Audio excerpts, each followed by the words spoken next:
Hey, welcome. Today, we're diving into a really simple but honestly incredibly powerful method for anyone who wants to start speaking a new language, like right now. You know that feeling, right? You've studied the grammar, you've memorized all these vocabulary lists, but then the moment comes to actually speak, and you just freeze up. It's so frustrating. You have all the puzzle pieces, but you just can't seem to put them together. Well, what if the answer wasn't about learning more words, but just about using the right ones?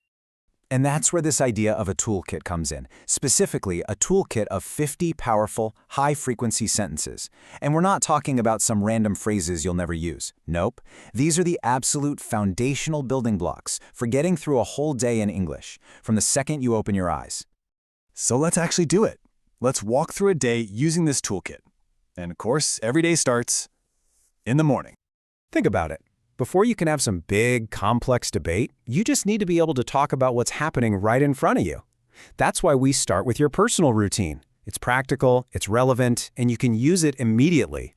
The power here is just how simple this is. I just woke up, I'm making breakfast, I'm leaving for work. See that? Together, those three little phrases create a whole story. They describe what you're doing right now and give you the language to own your morning right from the start. Okay, so you've handled the morning.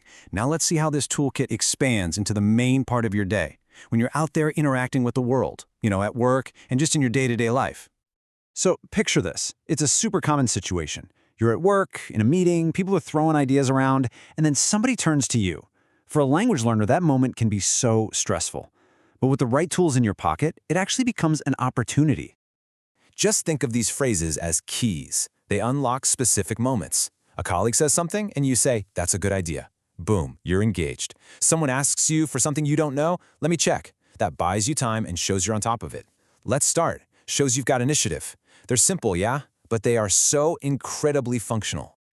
Okay, let's just pause on this one for a second. This might be the single most powerful phrase in any learner's entire toolkit.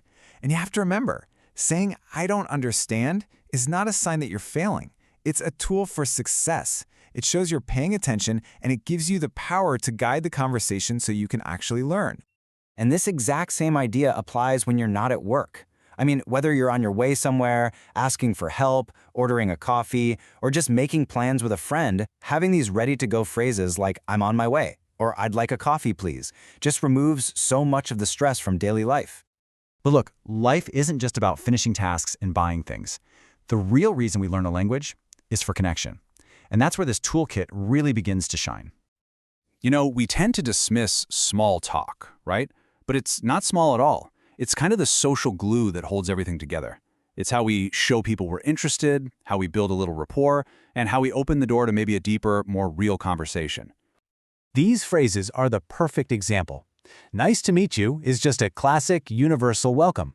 But look at "what do you think?" That is such a powerful invitation. It shows someone that you actually value their opinion.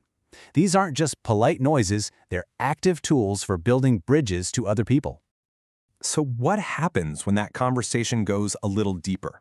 Well, to really connect, you've got to be able to share a little piece of your inner world, right? This is the point where you move from just speaking English to actually expressing yourself in English. Being able to say, "I feel happy today," or "I really appreciate it." That adds color and personality and realness to your conversations. It's how you let people get to know who you really are.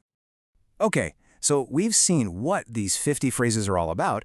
To wrap up, let's talk about why. Why is this approach so darn effective? So here's the real secret. The magic isn't actually in the list of phrases. It's what that list does for your brain.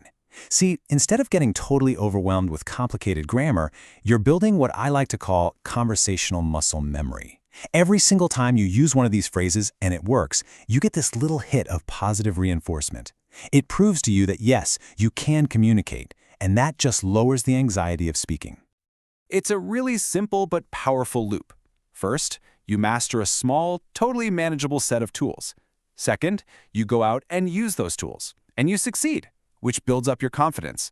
And then third, that confidence becomes the solid foundation you can use to build real fluency, because you're just not afraid to try anymore, not afraid to make mistakes and learn more. So, I'll leave you with this thought. Maybe we need to rethink how we learn languages. Maybe the journey to fluency doesn't start with trying to memorize thousands of words out of a dictionary. Maybe it starts with just mastering 50 powerful sentences that give you the power to start speaking today.